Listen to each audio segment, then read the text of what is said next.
Red Bull Rant is a free-flowing conversation about soccer that may include adult language. Listener discretion is advised.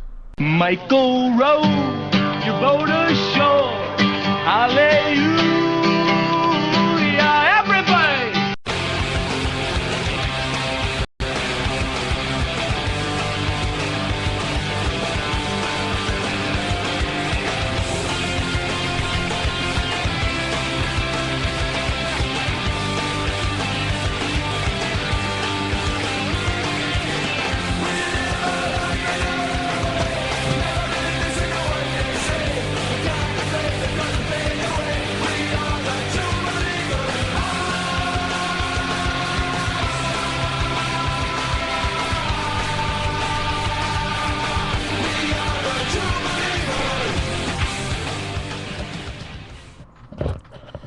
Welcome to the Red Bull Rant. I'm Jason Iapicco.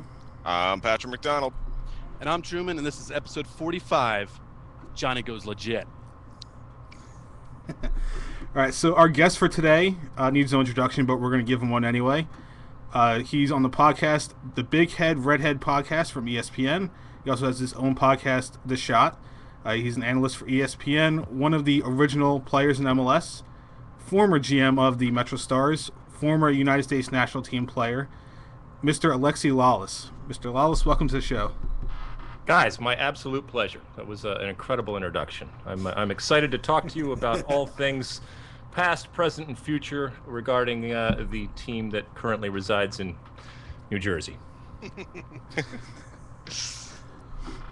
Excellent. Well, before we get to New Jersey, obviously we have the United States national team just played a dismal affair against Team Canada Tuesday night.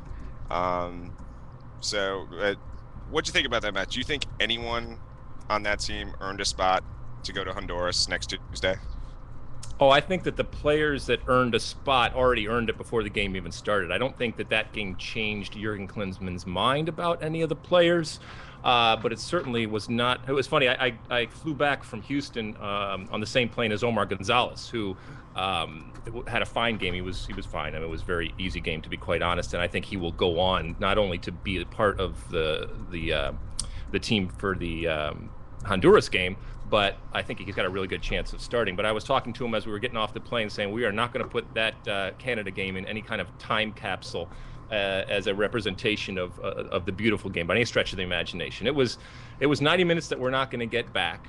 I think if anybody came out of it better, it was probably a Josh Gatt or something like that, only because there's this speed and this potential of possibly having a wide player who can take players on one-on-one. And let's be honest, guys, the U.S. hasn't seen something like that in a long time. You're talking about maybe a DeMarcus Beasley or even a Kobe Jones type of situation. So if you can channel that speed, that would be something interesting. But for the most part, I think it's a wash. They move on to the game that means something. And I would say probably 5-6 of those players will move on. Is there anything like meaningful you think a U.S. fan can take from this game, or is it just, it is what it is? It's just a friendly, and it's going to be forgotten very, very soon. We were talking about different things during the game. I think that a guy like Zuzi's going to go on. Omar Gonzalez is going to go on. Eddie Johnson's going to go on. Kyle Beckerman, who I actually think had a very good game and a solid game and did what he needed to do. As far as good things, it was interesting to see like a Beezer play or even a Morrow and those types of players. I don't see them figuring in.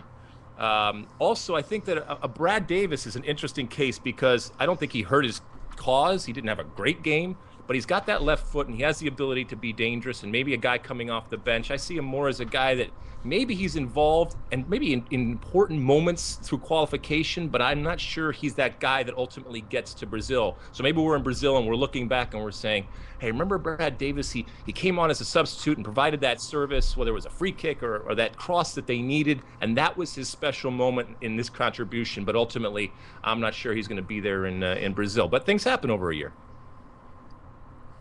Okay, and then I guess the final question is specifically about the game.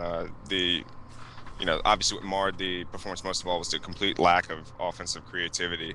Do you think that was just the result of it just being the USMNT B team, or do you think it's Jurgen Klinsmann's problem, or do you think maybe a combination of both? I think that first off, you were playing against a Canada team that bunkered in, and that's nothing new. The U.S. is going to come up against teams, especially when they're playing at home in the hexagonal, that are going to bunker in, and finding the way to unlock that is part of what's going to provide some success. And they weren't able to do that, and they didn't have players on the field that could. Benny Feilhaber came on and provided a little bit of creativity, but not enough. So I think it's much more. As opposed to just the fact that this is a team that has not played together. I think the reality is that the U.S. just doesn't have that type of player that has the creativity and the vision and the quickness to unlock a defense that's packed in with that killer ball. It might be a flick, it might be a scoop, it might just be a no-look pass that just unlocks that little space behind, and there's not a lot of space behind the defense. So I don't think that that's going to change, but the patience and the experience when the rest of the team comes together, I think, will help in terms of breaking down teams like that. This was pretty much, it was a horrific exhibition game, but when the A team guys come in, don't you think they could have used actually like a game like this to maybe start gelling a little bit? I mean, when's the qualifier? What, 6 days away or something like that? Yeah. They're going to just come in off the weekend, and you're going to have to play a huge game, like right off the bat. I mean, all these games are going to be huge. Why not bring a few of the A-team players in to actually start getting into the system a little bit, if you know what I'm saying? Sure. I understand. And to be quite fair, Jurgen Klinsmann has, in certain cases, an advantage over coaches around the world. The reality is that international soccer, you get 3 days here, maybe a week here. Big tournaments, they give you a little bit more time. But you have to be able to not only whip them into shape pretty quickly, but have players that have that skill and that asset to adjust very, very quickly and adapt to sometimes a different formation, sometimes a different mentality, and sometimes different skill sets than they might use when they're at their clubs. So yeah, ideally it would have been great to have that type of game, but that's just not how it works. And the guys that come in understand that. Jurgen Klinsmann understands that, and part of his job is to figure that out. All right. We have a question from the chat room. Rafael Barrero asks, "I'm curious why the U.S. men's team's home games have a tendency to be played against Mexico in areas that are predominantly Mexican, for example, L.A."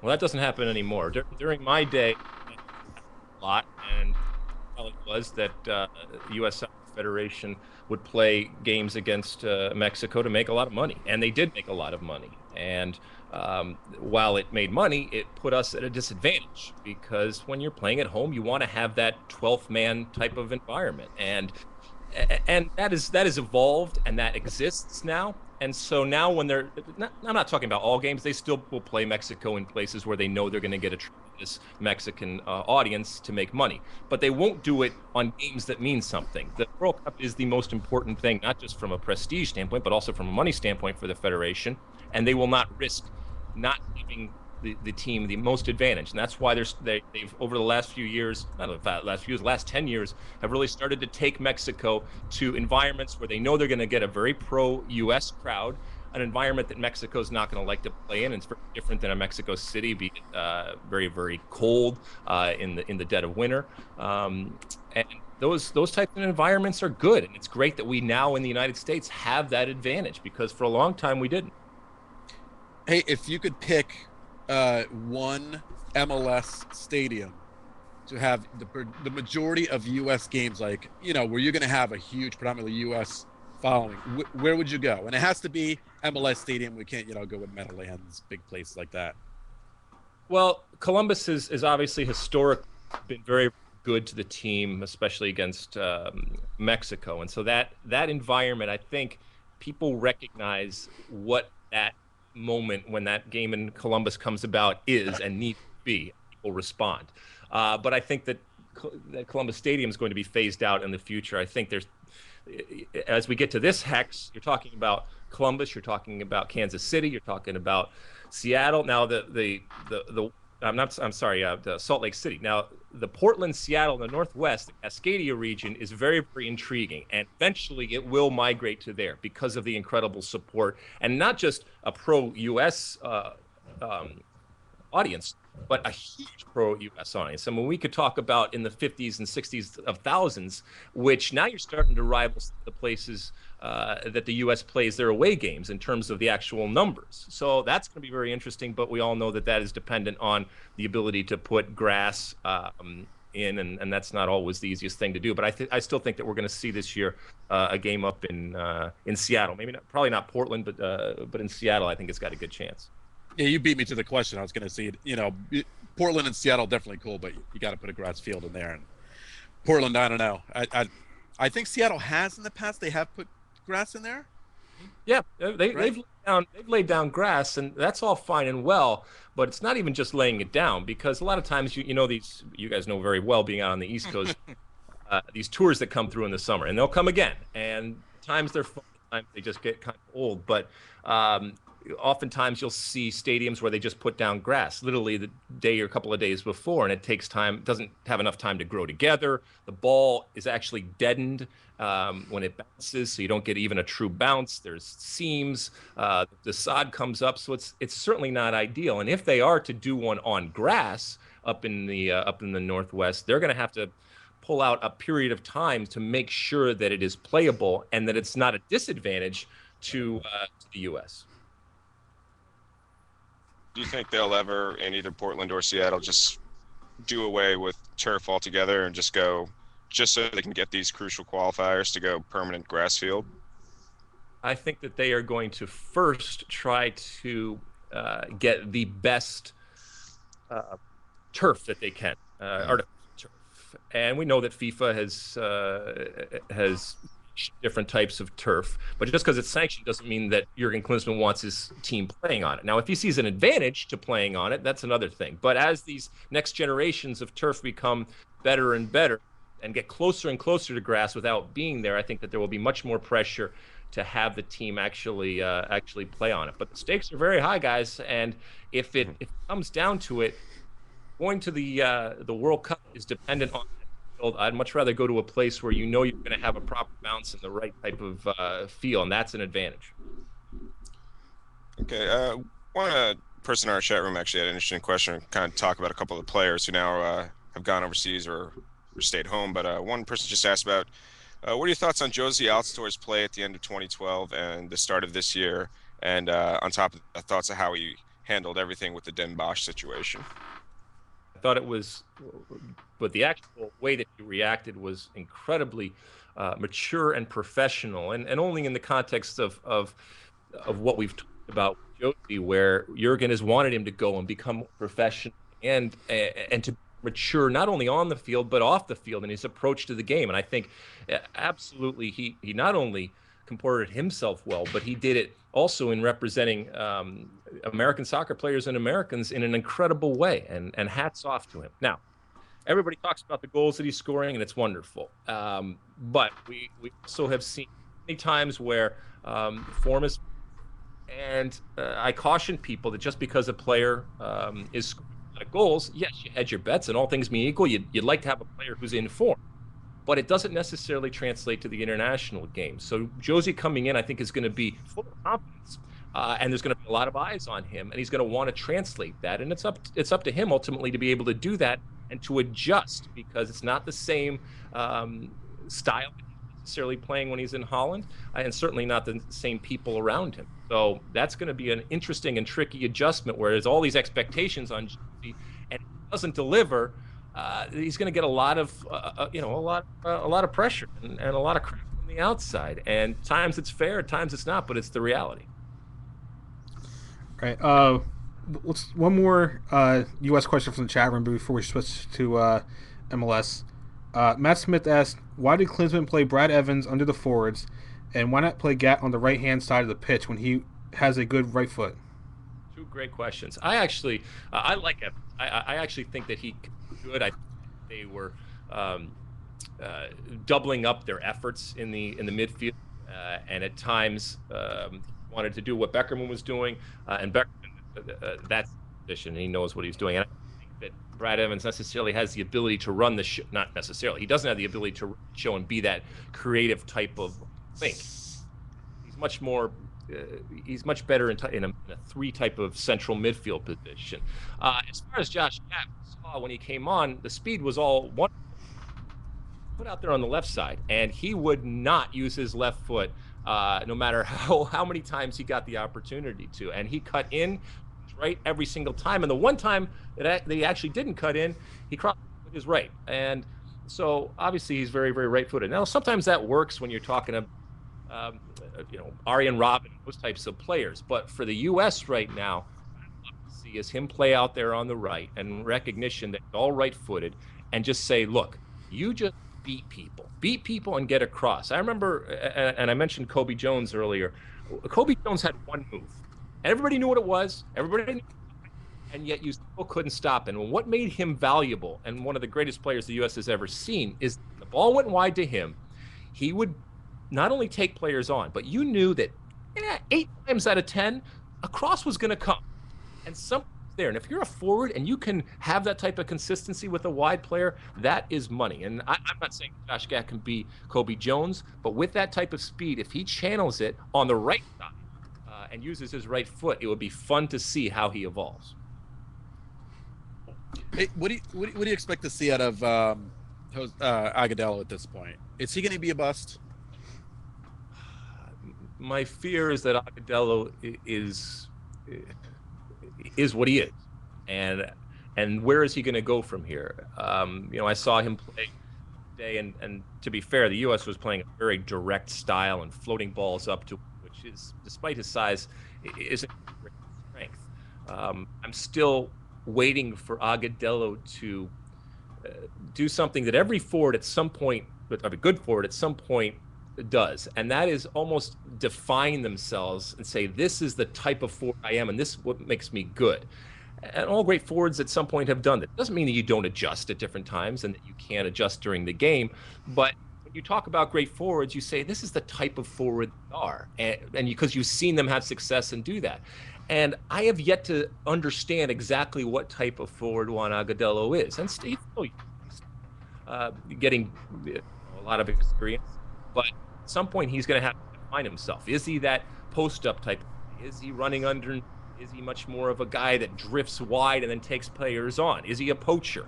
I see glimpses of all of those things, to be quite honest, but ultimately I think he really figure out what he is, not necessarily what he wants to be.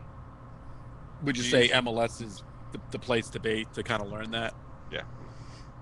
Well, I think he might get swallowed up. I think you have to have a real idea of who you are if you're going to go over to different leagues and different environments, and not necessarily even because of the style, but you're adjusting to so many different things. A lot of times, always a brand new culture, a lot of times a brand new language, all these different things that go on. And if you're still figuring out who you are, that can be a lot to deal with. So I'm interested to see how this season goes. And he's certainly not the most stable environment for Chivas USA. So I don't know what it's going to look like for Juan Agudelo. Continue on with Chivas. I don't know. All right. Shifting to the Red Bulls, what do you see as a good first year for Mike Pecky? Playoffs, conference championship, MLS Cup? Oh, playoffs for sure. You have very good players. You have a club that is willing to spend money. You have incredibly high expectations from the fan base, and this shouldn't be a work in progress. This is not some little team just putting together trying to build out a plan. The Red Bulls want and need to win now, and that's what Mike Pecky or anybody else is tasked. Which in a certain way makes it that much more difficult, because he will be learning on the fly in a type of pressure that other coaches have to deal with. And if it doesn't go well, then they'll make a change and they'll put somebody else in, and everybody will say, well, why didn't it go well? And maybe it'll be a combination of things. But to suggest that that Mike Pecky should be under any different type of scrutiny or pressure simply because he is a young, inexperienced coach, I think is wrong. Mike Pecky has taken the gig. He knows what it entails. And I think that he will do everything in order to come out of it looking well. And by the way, if he does get it right, my goodness, it's not just well done. It's, hey, well done given all those things that I just listed. And that's a type of well done that can define to make a career for coaches. I think if he has a hugely, immensely successful season, they're going to build a statue right outside Red Bull Arena. I don't think that's a question. I think the fans will build it if they have to out of Play-Doh. But they will build a statue and they will put it up themselves. I all want Mike to go to do well. I mean, you guys know him, and there's one that loves that club more. And we talked earlier about knowing who you are, and I think Mike Pecky knows who he is and what he's good at and what he's not good at. I think he's made a great hire in getting Robin Fraser in there, surrounding himself with a guy who understands the league, who's been in different situations and can kind of guide him through. But I also think that he should also not necessarily that he's not try to be someone that he's not. Part of his strength, I think, is going to come from being the Mike Pecky that we know and love. It doesn't mean he doesn't evolve and get better and change, but I hope he never loses that Mike Pecky that makes him so endearing, because I think that's the same Mike Pecky that's going to make him successful. Yeah, actually, All right. Robin from Becky, we have a good question in our chat room from Ryan Mazinger. If I butchered your name, I apologize. With both Petke and Frazier headlining the coaching staff, what's the biggest change the team will see in terms of play style? Well, I think that Rafa Marquez, I think inherently that the style change. I don't know about how that impacts the actual locker room. I to be quite honest, make no bones about it, this is still Thierry Henry's team. I think that he is dictating everything, to be quite honest. And you know, that's okay because he is a huge star. Mike Pecky's relationship and how he deals with that dynamic, I think, is going to be very, very important success. How they play, I mean, look, you got an Espindola coming in, who I think is just a great MLS player, and I think we'll really enjoy. You got to think, hey, I think somebody's going to have to light a fire under him, and you know, with a half season under his belt now and understanding what MLS is, maybe he comes back better. But he certainly didn't look like whatever $1 million designated player last year, so he's going to have to figure it out. Ryan Mera, who we saw do so well, sounds like he's on the mend. And then Jameson Olavi, which I think will be a huge if he can stay healthy, because he is a beast and he can rule defensively. And once defensively everything's set, you got Dax running around and cleaning up for everybody, and everybody feels secure that they're not going to let in goals. Because now that confidence starts to spread, and everybody goes forward with the understanding that it's okay. I'm going to risk some stuff, and we're going to do some stuff because we're secure in the back. We have another question from the chat box. Raphael wants to know, and we actually kind of just hinted it a little bit. We're talking about salaries. He wants to know if you foresee MLS raising the salary cap so teams like the Red Bulls can retain quality players and not have to get rid of players a la Joel Imper. Yeah, I see it raising, but I see it raising everywhere. And I don't see it going crazy. I still see loosening of the guidelines, enabling teams that want to go out and to continue to spend, and I see that trend continuing, and at times I think even accelerating. But having been involved with this league from the start, I do the structure that is often maligned, the single entity, is one of the reasons why it has survived and one of the reasons why it's thrived. And people don't want to hear that, but that is the reality. And I don't think that while there's a real desire out there to get rid of the training wheels, we're probably not there yet. And that's not a bad thing. Sometimes it can be frustrating for folks. It's a long way of saying that I don't see in the next few years sudden the Limper situation which I don't think was all about money, to be quite honest, but certainly it had something to do with that. Still think that teams are going to be faced with a situation the way New York was, where they have to make some hard decisions, and players that have been important because of the salary cap are going to have to be moved on. You brought up.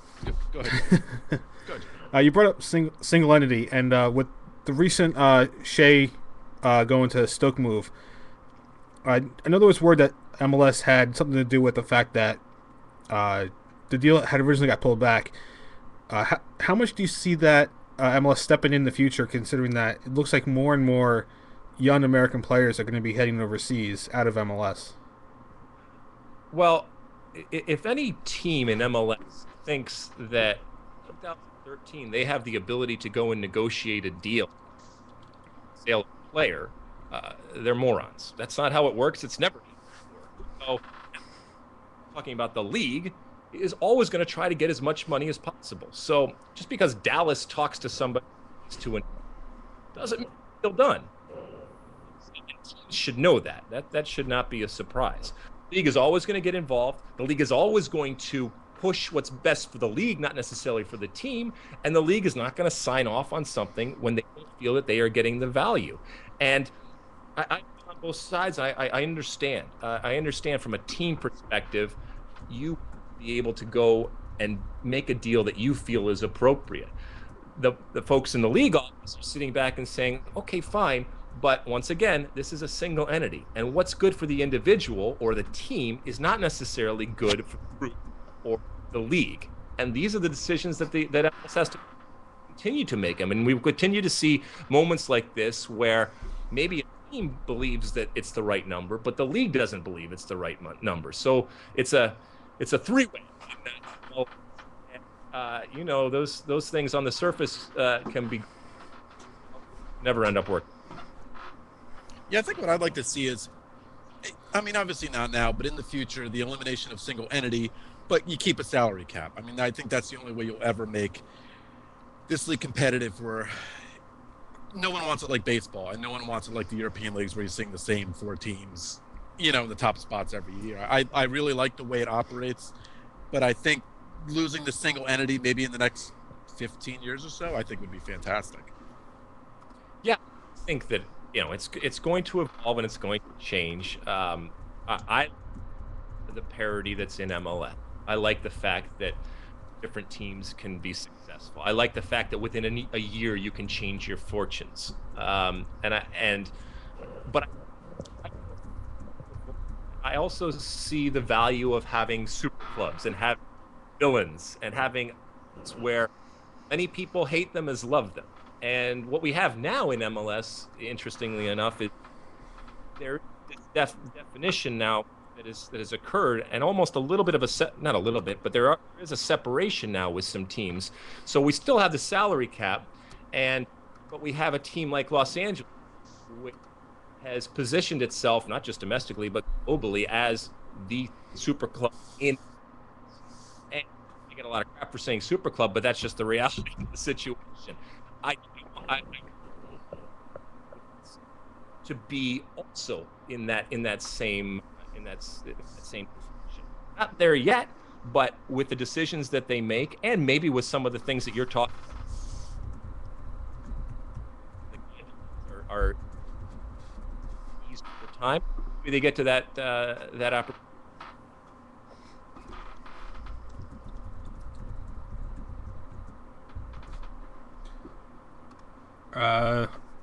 It looks like we're having some little technical difficulties, Lexi, because we're having trouble hearing you. So I don't know if it's something your end or something our end, but maybe we should get.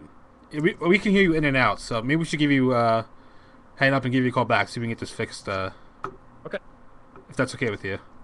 Sure. All right, we're gonna be right back with him. Hopefully those issues get fixed. We're sorry about that. Not sure what exactly is going on with that. So,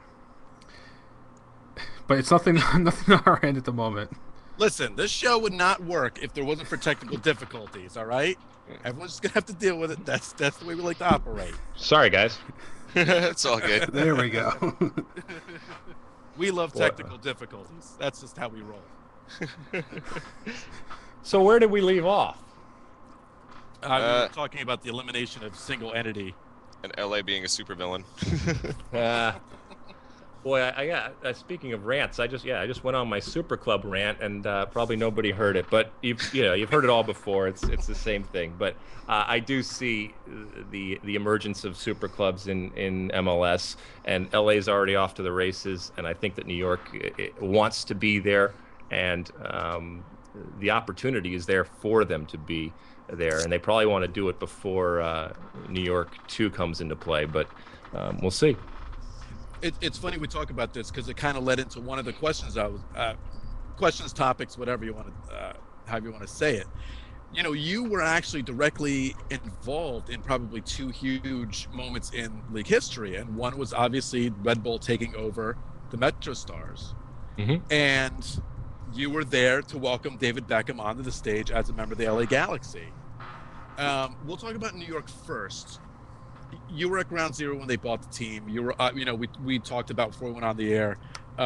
You were on the 14 bus excursion to DC for the first game, the big party they had. From looking back at the experience now, have Red Bull came in and to now, do you think it's been a success as Red Bulls, like for the Red Bulls as owners? Well, since it's a marketing expense, yes. And that, I'm not telling you guys anything that you don't know. This is about selling Red Bull. And that's okay, because on the back of selling Red Bull, there is a new stadium. There is a team that continues to function. And there's attention.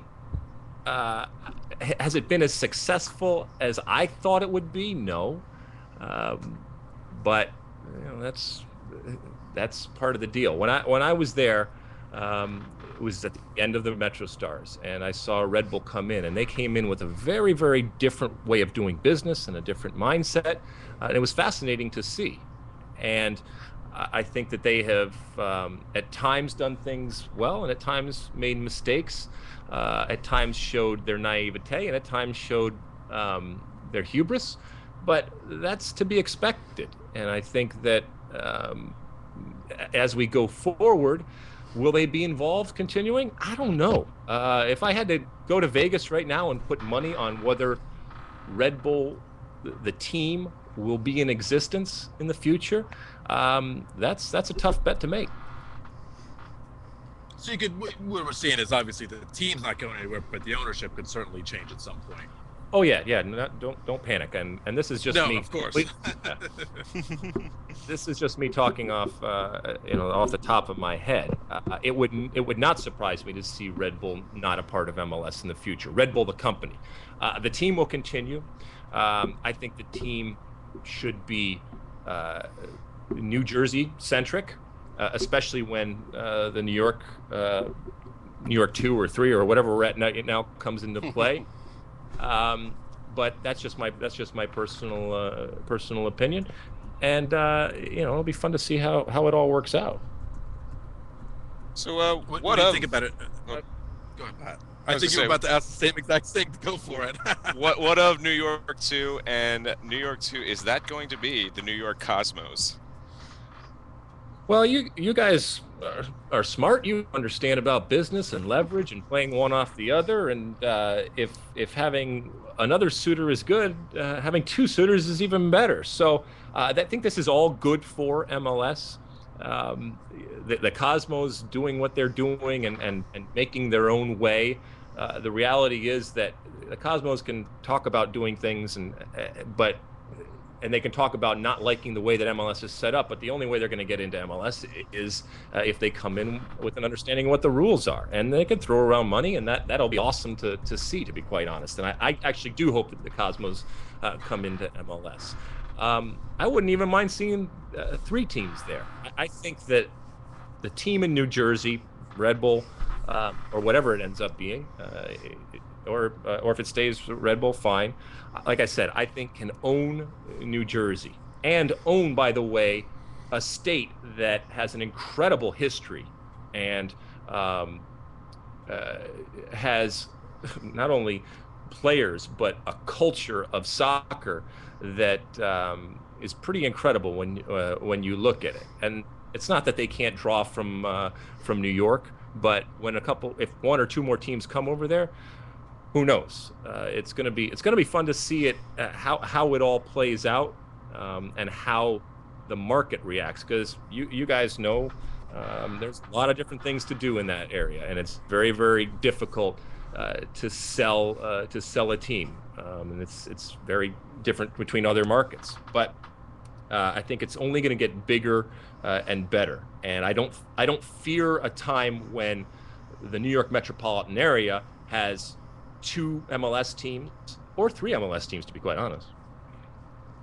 Where would you like to see a team? Let's take out New York completely.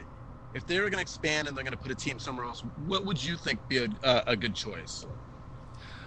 Well, we talk about Florida a lot. I'm not convinced, although places like Orlando and yeah, Tampa to a certain extent, but Orlando are interesting in what they're doing in terms of their associations. But if I could put it someplace, I would go south of DC in the southeast, and that's going to be very, very, very interesting to see if somebody ultimately does that. So you go right down the eastern corridor there, because you talk about a hotbed, and the second and third division presence that already exists there. I think that would be really interesting. As far as Central, let's go. So that's the East Coast possibility. Central, yeah, maybe you're talking about a St. Louis scenario that they've talked about before, and then on the West, whether it's a San Antonio type of thing, a Phoenix. I've always been intrigued by the possibility of a Vegas team, but so many things go into assessing whether it's going to be a good market, and we also have to be careful, because we're going to be at 20 teams and then possibly 24, but diluting it further and expanding too quickly, that can be dangerous. And while the league hasn't just matured incredibly over the last 10, 15 years, we don't want to get too big for our britches. Speaking of stadiums and stuff, who do you think needs a stadium more? DC or your old team, New England? DC. The stadium that they're playing in, while it has incredible romance and,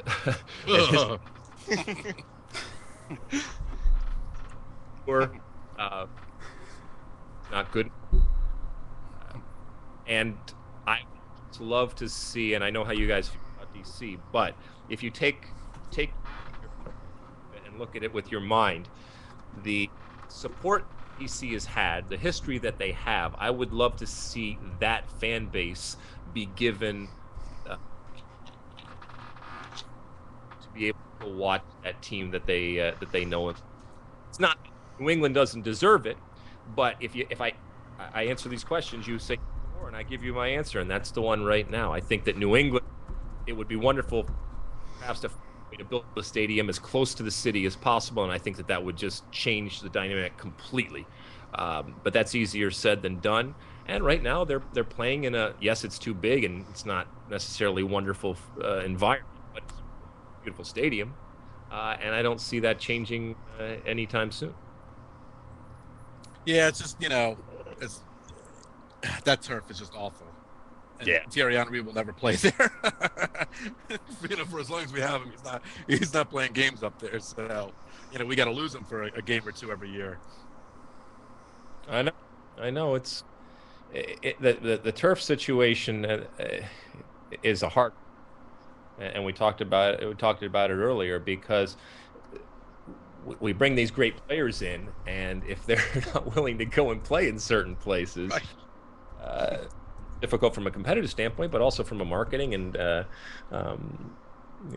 the way people view the league. So it's it's something that you have to factor.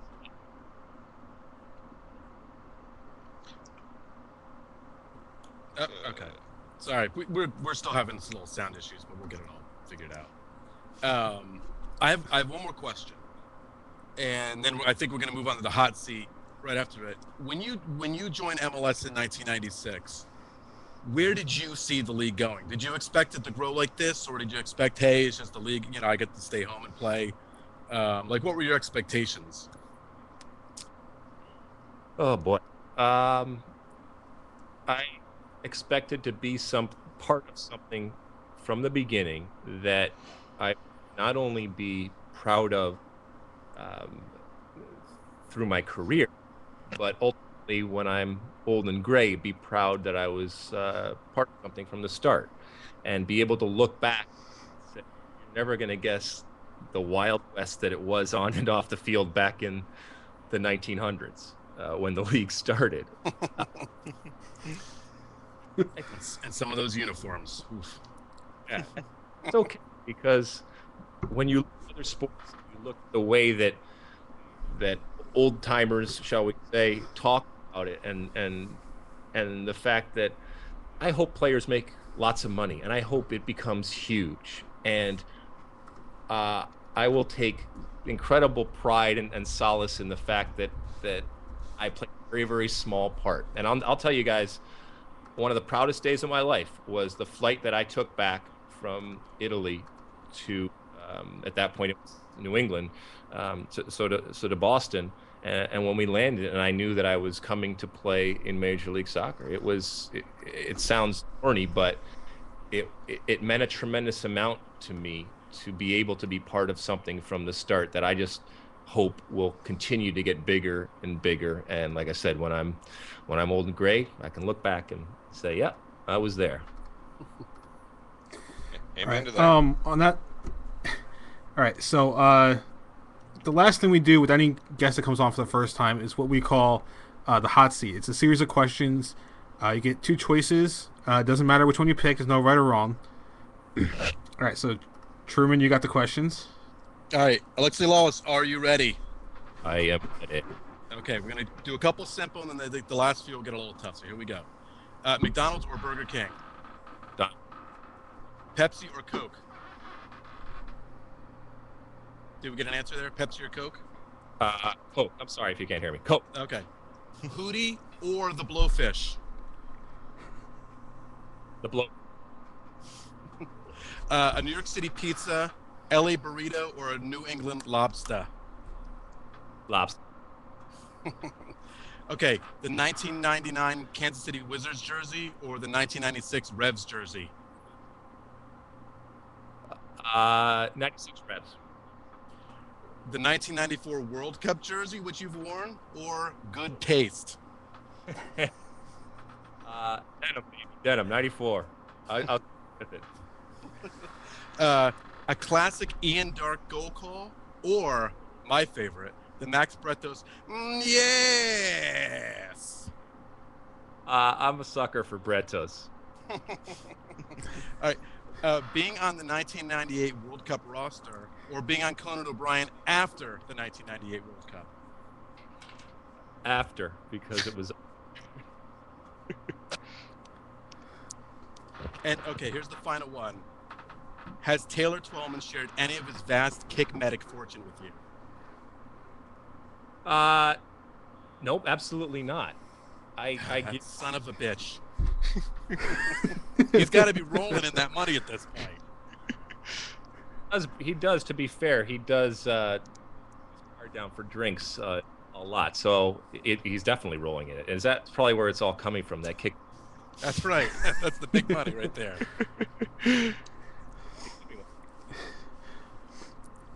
All right, so Alexi, thanks for coming on today. I know we had the technical issues.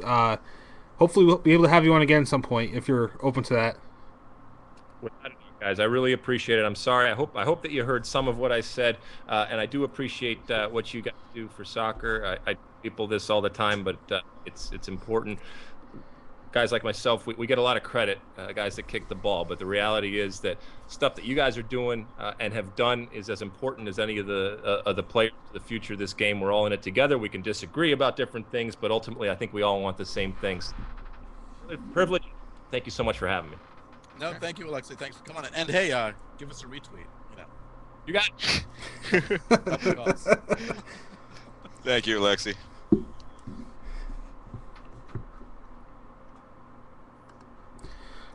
All right, so we want to thank Alexi for coming on. See if we'll talk a little bit about upcoming United States stuff and maybe take some call-ins. We'll open the line for that now. The phone number on your screen, it's 973-679-4541. It should be on your screen anyway. So the World Cup qualifier, United States men's teams traveling down to Honduras, play Wednesday afternoon, 4 p.m. Eastern. Game is on BN Sport. So, Pat, what do you think of the game? What kind of result do you think we should expect out of this? I wouldn't really expect much more than a draw, unfortunately. It would be nice to steal 3 points on the road, but I think Honduras is going to be a tough team to go against. I think Truman kind of asked Alexi about it earlier in the game. I mean, these guys are not going to have a lot of time to get used to each other. I mean, they should know, they should know each other well from playing in the past. But I don't see them coming out firing on all cylinders. Any MLS guy that might be playing is obviously going to be a little rusty. So I'm going to say a 1-1 draw. I think that's the best thing you can get out of it, right? Is a draw, exactly for the points we just made. Not the best place to go down for your first game. It's definitely not an easy place to play. So, I think a draw would be absolutely fantastic here.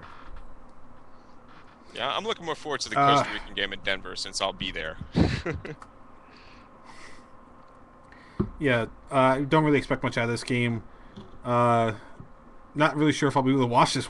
Well, at least watch it live since it's at 4 o'clock and I'll be working. I might have to take an early leave that day just to be able to watch this game. But what's the old adage for CONCACAF? Draw on the road and win at home. That's right. So I guess that's what you hope for out of this game. So our phone lines are open. Call us at 973-679-4541, or if you're on Skype, you can call us at Red Bull Rant. Let's see. While we're waiting for a call, a few little things Raphael's of housekeeping. I was going to say Raphael's got a question. There. He wants to know, does this new USL agreement mean that the reserve teams plays against each USL team? No. I think we discussed that. Right, it was 2 weeks ago. Last week we discussed it. Yeah, we talked about it last week. The current setup is that each. Well, I'm sorry. In the chat room, I typed 913. I actually meant to type 973. I'm sorry about that.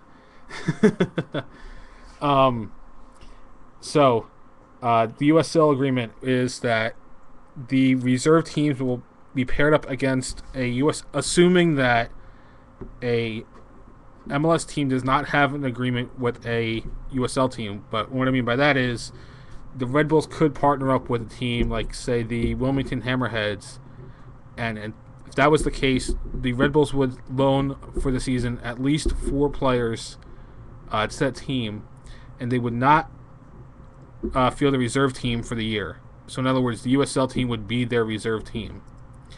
If they don't pair with a USL team, then they would get 2 games, a home and home, against a USL team. So I believe it actually is the Wilmington Hammerheads is actually the team that... I'm sorry. Yeah, I think it's the right team. But I think it is Wilmington that they've been paired against. That would mean that the Red Bulls reserve team will play against Wilmington home and home, in addition to the rest of their reserve league schedule against the MLS reserves. Yeah, Brian Strauss actually wrote a pretty good article not too long ago about the whole USL reserve thing. It was actually shared by I only found out about him because Dan Gavello, who I'm sure everybody knows from Twitter, shared it with me, but or shared it with everyone, I should say. And it basically he went on to say how the USL, like, this is just step one, really. If they know it's good for them, probably at some point you're going to see a full integration of the reserve teams with the USL Pro, because the agreement will be good for both of them. It'll give the USL Pro some, some publicity, and it'll give the reserve players some real playing time. I mean, the reserve league. I mean, I know Truman and I have both been to a game at Montclair State, and it's fun. It's definitely fun, but How many times you want to play Virginia Tech? You know exactly. Yeah. Exactly. Virginia Tech, or just, or like other guys who they don't even put the names on the jersey, because they have no shot they're ever going to play. So, yeah, I think it's a good first step, and hopefully one day it'll be something like a Bundesliga where it's reserve players versus, it'll be Red Bull 2 versus Wilmington Hammerheads. All right. And someone in the chat room made the statement, especially considering how many PDL players were in the combine. I don't know if people fully understand the PDL, but just for those that don't understand it, PDL is supposed to be a league for mostly college students or those just out of college. They're not technically considered professional players. So if you go to a PDL match, you'll actually see a bunch of kids that are usually sophomores or juniors looking to get some experience outside of the college schedule, since college only runs from, I think it's August to December. So they're going to get like a few months of playing time. So the whole point of PDL was to get those kids more playing time. I think they get a stipend of like $1,000 or $2 a month just for living expenses, but it's technically not considered a professional league. So, the guy said they're allowed to carry a certain number over 23. I believe that's the case. I am not sure what the number is. And we actually have our first call. Uh-oh. And and once it connects, it's Mr. Dave Martinez. Dave! I'm your biggest fan. Yay! What's going on, fellas? How you doing, Dave? Good job with Alexi tonight. My goodness, it's grown-up radio. No cursing, no f-bombs. What happened? Who are you pretending to be? Legit. We went legit. Oh man. Legit, baby. Yeah, way legit. I think he missed the show title. You guys are leaving us in the dust now, man. I think me and Mark are going to start reverting to cursing. We have to have some kind of there has to be a different dynamic here. Is Trevor going to allow that though? I don't know. I'm going to have to ask Trevor, as everything. I will have to ask for permission. I don't like permission, but where am I going to get my F-bombs on, man? Oh, my goodness. Well, either way, good job with you guys. Good job. The problem is preseason. We're not angry yet. Everything's going great. Pecky's the coach. Got great players. Everyone's healthy. It's all good times. The team's in Florida living it up. We're not angry yet. No, who could be angry if you're in Florida, man? You got, sunshine, old people. It's just made for relaxation. We need to get about 4 games in, and then we'll have Alexei back, and then he'll really feel the fury. I'll tell you what's going to happen. The first 2 games of the season are on the road, so after a couple of losses to open up the year, I'm sure that the blood will be boiling. Why did we? I was the first one to say that Petke shouldn't be hired. Coach, rookie coach, really? I can hear it now. I can hear it. Oh no, I think that's about it now. When we draw to Portland and people are losing their minds. I can't wait. I was going to say, what is the over-under of number of games before the Twitter ire starts if Petke doesn't start off so well? I'm telling you, man, it's going to be those first 2 road games. After those first 2 road games, if anything wrong happens, if anything, any misstep, any miscue, if Petke decides to, I don't know, look at the fans in a strange way, they don't clap towards the supporters section, something's going to happen where people are just going to be pissed off. Red Bull fans cannot be happy for too long. They could win the MLS Cup and just a couple days later be like, all right, what's next? What's next with this franchise, this stinking franchise? All right, 1 trophy, let's get more. Can't believe we haven't won the Champions League Cup already. What the hell? We got the Emirates Cup already. It's so much nicer. Oh, man. Yep. You did a great job with that Lawless thing, man. Very, very cool. Just wanted to call up and commend you. And continued success as always. You know, I am truly your biggest fan. So keep up the good work, fellas. Thank you, Dave. Thank you, Dave. Thank you very what much. do you got coming up on the show? Since you're on, let's plug Sing Red. What do you got coming up? Uh, duh. No show this week, right?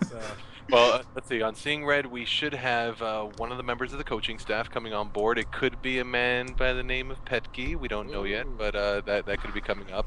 On EOS, I got a bunch of good writers coming aboard, and we're going to be tearing stuff up. I have a good piece coming up tomorrow, I think on SBI, that I think people will be very interested in, kind of an angle that no one's really thought of with this whole Petke situation.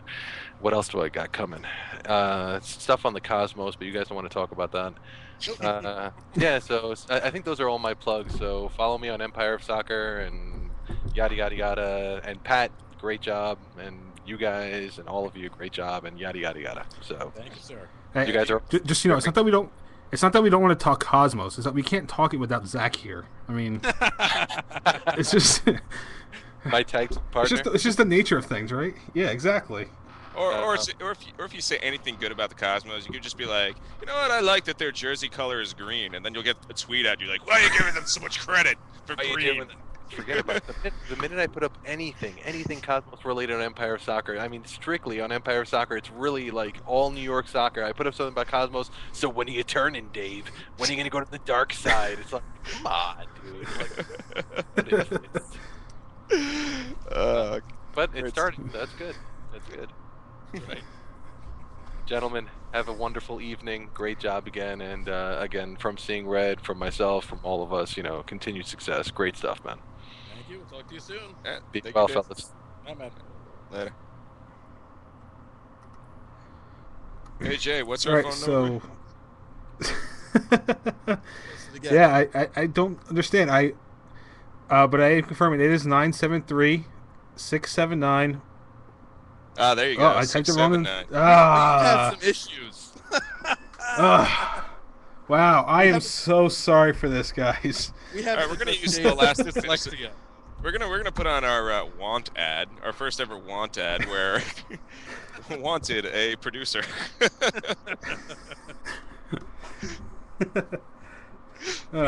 So, We can pay you. all right, so now we got someone. Stadium peanuts if we see you at the game. All right, now we got someone calling in. Oh crap! Hold on, Hello. invite. All right, there we go. Sorry, we'll not just did I screw up typing it up, I actually put the call on hold for a second. So here we go. So who do we have on the line? 305. You're on. That's what I think too. Yeah. No, he's got a good point. I think the Red Bulls are going to go undefeated this year. No, they're definitely the greatest team of all time. I would think this team with Petke as the coach is definitely the greatest team of all time. I can't argue that at all. No, do I think DC is going to fall into the ocean? It might. I mean, would you be surprised if anything out of RFK? It's really a terrible place. Like, it could completely collapse. No, I don't think they'll move into the Jefferson Memorial if RFK does fall apart. I think it's a little too small.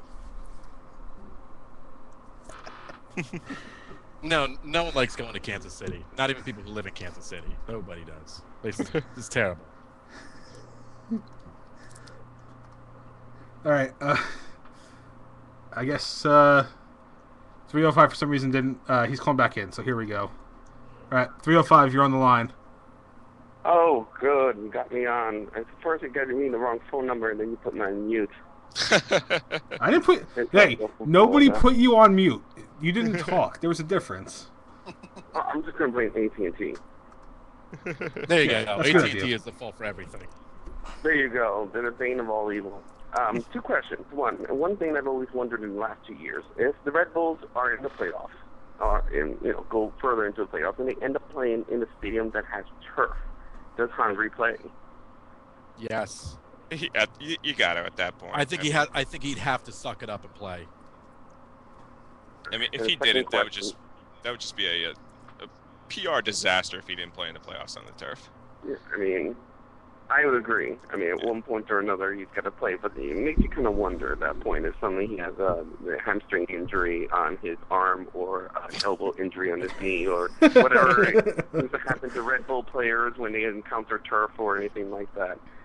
The other question I have is your thoughts on Kenny Cooper. Is he going to stay? Is he going to go? I mean, right now, Connolade is if Connolade is Henry's love child, then I would say that that Cooper is Henry's ex-wife. They're not even divorced yet. They're still having the divorce settlement. I think he's going to stay. I think he's going to stay at least for the first couple months of the season. I mean, they make moves so quickly and so suddenly. You never really see it coming with them, but we haven't heard any whispers. I mean, camp's going on. I think he's going to stick around for at least a couple months. Yeah, I too. I think he's going to stick around. I mean, I think the thing that everybody said about having an American coach, and now we have a great American assistant with him as well, is that they recognize what works. And I mean, how can you not look at Cooper's goal? You know, it was 18 goals last year, and not say that didn't work. You know, so. But it's not good enough, man. He's got to get 20. Yeah, exactly. Right. For Hunt. And let's face it, like the point. 19 rows and go home. Yeah. I mean, the point was made before. Thierry Henry's not going to play a bunch of games around the turf, so we need Kenny Cooper anyway. All right, guys, you're doing an excellent job. A good job getting Alexi Lalas next time. Let's try to get one of those chicks from the national team on. Any one of them, the cute ones at least. I believe, to wet your whistle, hopefully in the future we're at least going to have some girls from Sky Blue FC on. Right. That is a plan. We are planning on making that happen. There you go. Have a good night, guys. Thank you. Thank you. All right, you too. All right, so since it's been about an hour now, I think it's time to wrap up. Oh. Yeah, I'll try to keep this in a reasonable line. So, but a few things, housekeeping things first. On Twitter today, I posted that there's a new Android app that was developed. It's called the Unofficial RBNY app. The idea is that it aggregates a bunch of different news sources, and it also gives you links to the podcast, the episodes for Seeing Red and us, Red Bull Rant. So if you can play you can click on the little play button and it plays right on your phone. It's awesome. Yep, right in the app. So if you want a one-stop shop instead of having to subscribe, you can just download that application and have it every Friday when you're waiting for it. Additionally, since the season's going to start back up in a few months, I want to remind everybody we do have an MLS Pick'em group. Go to games.mlssoccer.com, and our group is Red Bull Rant. It's not all one word, so you got to make sure to spell it out. Our website is redbullrant.wordpress.com. Our email address is redbullrant@gmail.com. If you want to call us during the week, the phone number is 973-348-5329. And I do have that written down correctly, so don't worry, that's the correct number. On Skype, our username is Red Bull Rant, so feel free to call us there. On Facebook, we're facebook.com/RedBullRant. We do have a Google Plus page. It hasn't been very active, but we will be posting to that starting this week. On Twitter, the show's handle is @RedBullRant. Mine is @DrStooge. Pat's @PMacD82. Truman is @TheTruman. And you can subscribe to us on iTunes or Stitcher Radio. And the video, which at this point is really just a picture, but the video version of our podcast is now available on iTunes if you prefer that. And we do plan, at least for special occasions, to have some sort of video. So make sure to subscribe to that feed if you want that. Do either of you have any last thing to say before we go? Well, just two. Oh, Sorry. Two things. When you go on Twitter, go on our page, click on lists. There's one list. It's called Red Bull Rant Staff. Go follow everybody on it. Bam. Second thing. USA. Win, win, win. Win, win, win. Okay, I'm done. And I say go Perth Glory in honor of our latest That's right. Twitter follower.